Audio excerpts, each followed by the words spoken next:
پورے قرآن پاک میں جہاں کہیں بھی آپ دیکھیں کہ نون ساکن ہو، نون ساکن کے بعد با آ جائے تو نون ساکن کو میم سے بدل کر غنہ کر کے پڑھیں گے اور اسے اقلاب کرنا کہتے ہیں۔ اسی طرح جہاں پر بھی تنوین ہو، تنوین کے بعد با آ جائے تو تنوین کے اندر جو نون ساکن ہوتا ہے اسے میم سے بدل کر غنہ کر کے پڑھیں گے اور اسے بھی اقلاب کرنا کہتے ہیں۔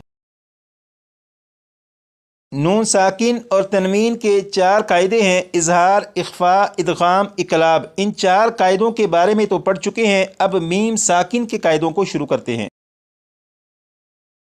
اب یہاں پر دیکھیے گا لکھا ہے میم ساکن کے بعد دوسری میم یا میم ساکن کے بعد حرف با آ جائے تو غنہ کر کے پڑھیں گے۔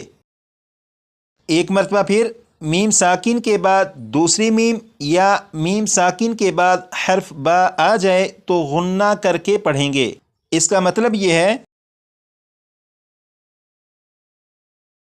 یہاں پر آپ دیکھیے گا یہ جو لفظ لکھا ہے فہم، اس لفظ میں یہاں پر میم کے اوپر جزم ہے، لہٰذا یہ میم ساکن ہے۔ میم ساکن کے بعد یہاں پر دوسری میم ہے، جب میم ساکن کے بعد دوسری میم ہو تو اس میم کو اس میم میں شامل کر دیں گے، ادغام کر دیں گے اور غنہ کر کے پڑھیں گے، جیسے یہ لکھا ہوا ہے فہم۔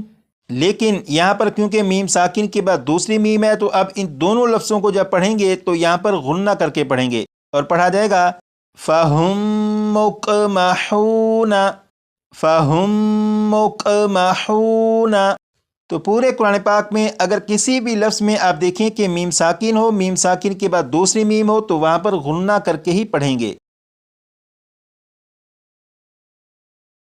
اسی طرح یہاں پر دیکھیے گا یہ ہے میم کے اوپر جزم ہے، جب میم کے اوپر جزم ہے تو یہ میم ساکن ہے۔ میم ساکن کے بعد یہاں پر با ہے، جب میم ساکن کے بعد با آ جائے تو میم ساکن میں غنہ کر کے پڑھیں گے، جیسے یہ لفظ لکھا ہوا ہے علیکم، لیکن یہاں پر میم ساکن کے بعد با ہے تو اس میم ساکن میں غنہ کر کے پڑھیں گے اور یہ پڑھا جائے گا علیکم بوکیل۔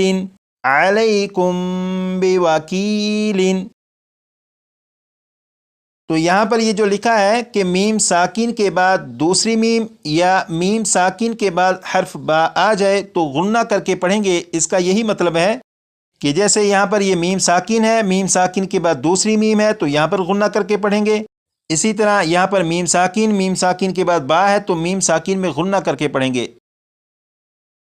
اب یہاں پر دیکھیے گا لکھا ہے میم ساکن کے بعد حرف با اور میم کے علاوہ کوئی بھی حرف آ جائے تو میم ساکن میں غنہ نہیں کریں گے۔ ایک مرتبہ پھر میم ساکن کے بعد حرف با اور میم کے علاوہ کوئی بھی حرف آ جائے تو میم ساکن میں غنہ نہیں کریں گے۔ اس کا مطلب یہ ہے، آپ یہاں پر دیکھیں یہ الف سے لے کر یا تک یہ 29 حروف ہیں، ان 29 حروف میں سے با اور میم ان 2 حروف کے علاوہ کوئی بھی حرف اگر میم ساکن کے بعد آ جائے تو میم ساکن میں غنہ نہیں کریں گے۔ جیسے یہاں پر آپ دیکھیں یہاں پر یہ میم ساکن ہے، میم ساکن کے بعد تا ہے، اب یہاں پر دیکھیے گا یہاں پر میم کے اوپر جزم ہے، یہ میم ساکن ہے، میم ساکن کے بعد تا ہے، جب میم ساکن کے بعد تا ہے تو اس میم ساکن میں غنہ نہیں کریں گے اور اسے پڑھیں گے علم تارو۔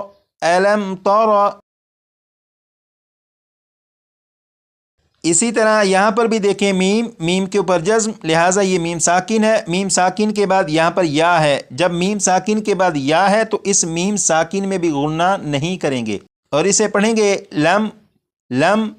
لم یلد۔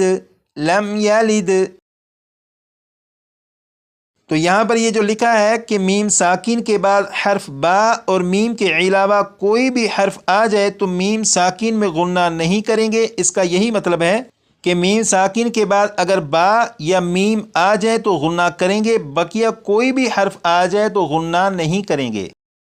آج کی کلاس میں یہ جو سبق پڑھا اقلاب اور اس کے علاوہ میم ساکن کے جو قواعد پڑھے، یہ سبق مشکل نہیں، بہت آسان سبق ہے۔ آپ کوشش کریے گا کہ کم از کم 25 سے 30 مرتبہ پڑھ کر اس سبق کو بھی یاد کر لیجیے گا۔ آپ سے گزارش کی گئی تھی کہ اس کورس کی جب پہلی 13 کلاسیں مکمل ہوں گی تو اس کے بعد آپ کا ایک ٹیسٹ ہوگا، اور وہ ٹیسٹ 25 سوالوں پر مشتمل ہوگا۔ ہر سوال کے درست جواب کے 4 نمبر ہوں گے۔ ٹوٹل 100 نمبر کا یہ ٹیسٹ ہوگا، اور وہ 25 سوالات یہ ہیں۔ یہاں پر سوال نمبر 9 سے سوال نمبر 16 تک، یہاں پر سوال نمبر 17 سے سوال نمبر 25 تک۔ یہ جو 25 سوالات ہیں، ان 25 سوالات کے جوابات پہلی 13 کلاسوں میں موجود ہیں۔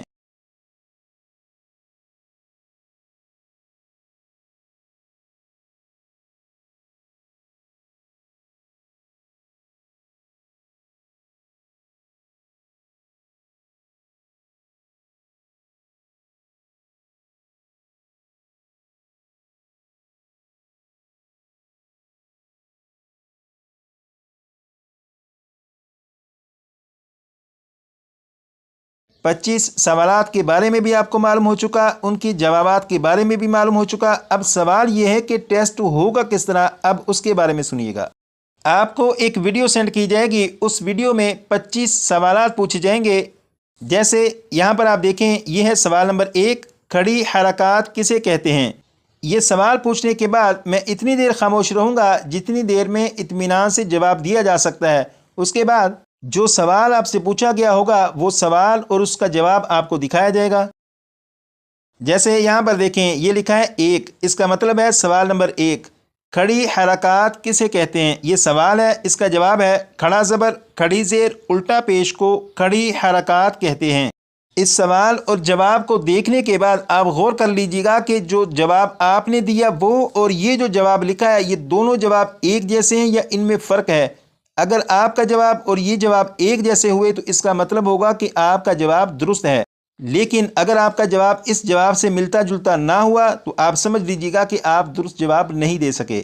اگر آپ کا جواب درست ہو تو آپ اپنے پاس کاپی کے اوپر لکھ لیجیے گا کہ سوال نمبر 1 کا جواب درست۔ اسی طرح سوال نمبر 1 سے سوال نمبر 25 تک آپ سے سوالات پوچھے جاتے رہیں گے، آپ ان کے جوابات دیتے رہے گا، اور ہر سوال کے بعد آپ کو وہ سوال اور اس کا جواب بھی دکھایا جائے گا، تاکہ آپ خود فیصلہ کر سکیں کہ آپ نے درست جواب دیا یا درست جواب نہیں دے سکے۔ اور یہ ضروری نہیں کہ جس دن آپ کو ٹیسٹ والی ویڈیو سینڈ کی جائے اسی دن آپ اپنا ٹیسٹ دیجیے، بلکہ اگر آپ کو لگتا ہے کہ 2 سے 3 دن میں آپ بہترین تیاری کر سکتے ہیں تو بے شک 2 سے 3 دن کے بعد آپ ٹیسٹ دیجیے گا، لیکن کلاس آپ کے ساتھ ساتھ چلتی رہے گی۔ اور جب آپ اپنا ٹیسٹ لے چکے ہیں، اس کا جو بھی رزلٹ نکلے وہ رزلٹ مجھے سینڈ کر دیجیے گا کہ میں نے 25 سوالوں میں سے اتنے سوالات کے درست جوابات دیے۔